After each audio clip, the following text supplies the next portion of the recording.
aujourd'hui j'ai envie de chercher un petit peu la casse, puisque ce sujet je sais qu'il fait beaucoup parler. Je vais faire ma petite analyse de cette espèce de bagarre qu'il y a entre les tradwives et les femmes indépendantes. Alors bien sûr, je fais exprès de grossir le trait, hein, mais tradwife c'est bien l'extrême pour moi de la femme au foyer, vraiment l'extrême. Et femme indépendante, c'est en gros limite la nana qui a fait des enfants mais qui les voit jamais et qui passe son temps à travailler. Donc on est bien d'accord qu'entre les deux extrêmes, il y a un monde. D'ailleurs, il y a le monde hein, des gens normaux, on va dire. En fait, j'ai vraiment l'impression qu'on doit tout faire en même temps. Déjà avec un congé maternité de 2 mois et demi après la naissance, 2 mois et demi, 3 mois je crois après la naissance. Je sais pas si on se rend compte, moi je me rendais pas compte avant d'être maman, mais déjà la mise en place d'un allaitement ça prend plusieurs semaines voire plusieurs mois. Donc tu es à peine calé dans ton allaitement qu'il faudrait que tu donnes déjà ton bébé à garder à une autre personne. Pour moi le débat en fait il va plus loin que oui mais moi je veux être indépendante et c'est normal de laisser mon enfant ou bah moi je veux rester avec mon enfant parce que c'est ma place de mère. Ça va plus loin que ça en fait, c'est qu'on met une telle pression et une telle charge sur les femmes que maintenant elles doivent tout faire. Alors on doit travailler et ramener de l'argent, en même temps on doit élever nos enfants, en même temps on doit tenir une maison et en même temps on doit faire en sorte que tout le monde soit en bonne santé, tout le monde mange bien, etc. dans la maison. Alors pourquoi est-ce qu'on pousse les femmes à reprendre le travail si tôt après avoir eu un enfant? Parce que c'est clairement la volonté du coup de nos sociétés modernes, hein, c'est quand on met en place un congé maternité de 2 mois et demi, 3 mois après la naissance, ça me paraît un petit peu compliqué du coup de dire aux femmes qu'elles ont le choix. Clairement, bah, si tu es salarié en CDI, t'as pas le choix en fait. Tu vas devoir reprendre ton travail parce que c'est comme ça, tu peux pas avoir de congé plus long. Alors je ne connais pas les modalités pour avoir un congé parental, mais je sais que par contre c'est tellement mal rémunéré qu'il y a peu de femmes qui se posent la question de si elles vont rester à la maison avec 4 ou 500 euros par mois. Voilà. Bon alors, de toute façon, dans les deux cas, hein, que tu retournes travailler ou que tu restes à la maison pour élever ton enfant, tes enfants, tu seras jugé. J'ai l'impression que ça, c'est vraiment universel. Hein. Peu importe ce que tu fais, de toute façon, en tant que mère, tu seras jugée. Si tu pars travailler, bah, tu seras jugée parce que tu ne passes pas assez de temps avec ton enfant. Et si tu es à la maison, bah, tu seras jugée parce que, en clair, bah, qu'est-ce que tu fous en fait à part élever ton enfant, ça va, t'apporte rien à la société. Alors, de mon point de vue, je trouve qu'on nous vend clairement trop le truc de faut absolument laisser son bébé trop tôt, etc. Comme je disais juste avant, hein, un congé maternité qui dure 3 mois après la naissance du bébé, qui te laisse à peine le temps de te remettre physiquement, hormonalement, j'en parle même pas, et à peine le temps de découvrir ton bébé, ça je trouve ça d'une violence, enfin c'est pas normal. Mais j'étais clairement de cette team-là avant d'avoir un enfant parce que je savais pas à quoi m'attendre. C'est ça aussi que je trouve difficile, c'est que on fait un choix avant de savoir ce que c'est d'être mère, et finalement après, une fois que ce choix il est fait, bah, on peut pas revenir en arrière. Enfin, c'est difficile de s'organiser, de voilà, bref. Ce que je trouve dommage, c'est que je trouve qu'on a un petit peu fait, pour moi, un lavage de cerveau aux femmes modernes. Et pour moi, c'était comme ça aussi, hein, je le pensais comme ça aussi, où en gros, on nous dit que la normalité, c'est ça, c'est de laisser notre enfant, c'est de retourner travailler, de laisser un nourrisson de 3 mois à une inconnue. En fait, moi, ce qui me dérange, c'est que j'ai l'impression qu'on n'a pas trop le choix, en fait. On nous pousse dans cette voie-là, hein, puisque quand tu es en CDI, tu as 3 mois de congé maternité, bon, bah, tu vas laisser ton bébé, il aura 3 mois.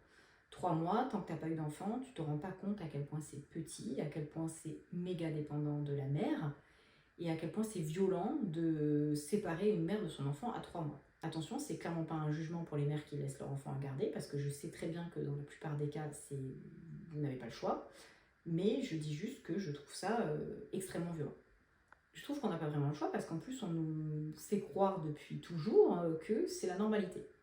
Et quand vous décidez du coup de vous dire que peut-être que la normalité c'est de rester avec votre bébé le plus longtemps possible, au moins les premiers mois, je dirais au moins la première année, il y a des pays où c'est la première et la deuxième année, il n'y a pas de possibilité de faire garder son enfant.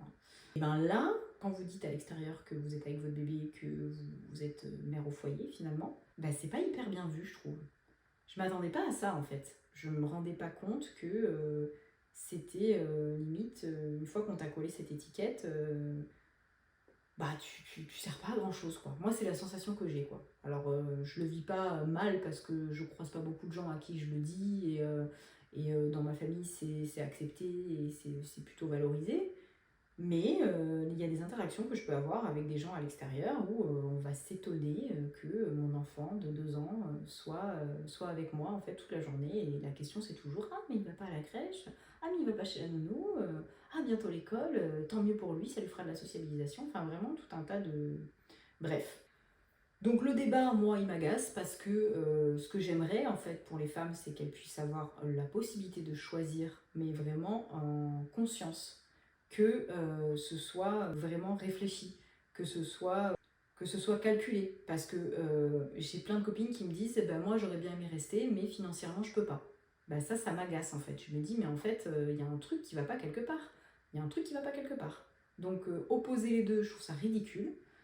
Parce que pour le coup, ça ne fait rien avancer. Par contre, se dire que ce serait peut-être bien qu'on ait un peu plus le choix, que ce soit en termes de congé maternité, qui devrait être, à mon sens, un peu plus long, que ce soit le fait que dans nos sociétés, c'est compliqué de vivre avec un seul salaire. Si vous êtes dans les salaires médians, c'est très compliqué.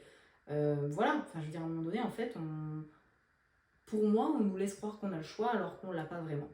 Voilà. Et je trouve que le rôle de maman n'est pas assez valorisé, le rôle de mère au foyer, mais de maman en général en fait. C'est vraiment quelque chose qu'on vient ajouter à une vie de femme qui doit rester en fait celle qu'elle était avant et rajouter ses enfants par-dessus. Bah c'est super compliqué en fait je trouve. Et ce que je trouve encore plus dommage, c'est que les deux communautés entre guillemets s'affrontent. Les mamans qui bossent sont toujours attirées sur les mamans au foyer et inversement, les mamans au foyer vont faire culpabiliser les mamans qui bossent en disant bah oui mais vous n'êtes pas avec vos enfants.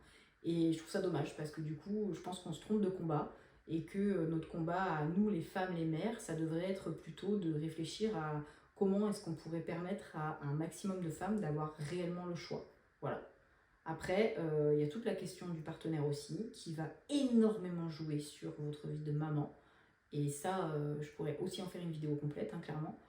Parce que souvent le choix il vient aussi du fait que soit les mamans se retrouvent seules, soit on a des papas qui sont là mais qui sont complètement absents. Et du coup, ça laisse pas beaucoup de choix en effet à tout ça. Et je trouve que ça devrait être un peu plus réfléchi et discuté dans le couple avant que le premier enfant arrive. Même si, encore une fois, c'est pas évident de parler de choses dont on n'a pas idée en fait. Et ça pour moi, s'il y a un truc que je devais refaire, c'est vraiment de bien poser les bases avant. Parce que là maintenant, je me sens bien dans mon rôle, etc. Mais on a mis presque 2 ans à se caler là-dessus et à vraiment être ok et être en phase dans notre couple par rapport à ce rôle de mère au foyer. Voilà. N'hésitez pas à me dire ce que vous en pensez en commentaire. Alors me dites pas je suis team tradwife ou je suis team femme indépendante.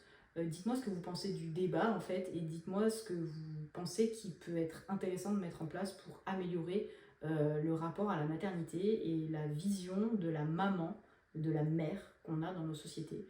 Comment est-ce qu'on pourrait améliorer ça? Parce que je trouve que c'est ça le point central. Et la mère égale l'enfant, et l'enfant c'est l'avenir de la société, l'avenir du pays. On est tous concernés en fait, on est tous concernés. Merci d'avoir regardé jusqu'au bout, n'hésitez pas à vous abonner si mon contenu vous plaît, et à me suivre sur les réseaux sociaux. Je vous dis à très vite pour une prochaine vidéo.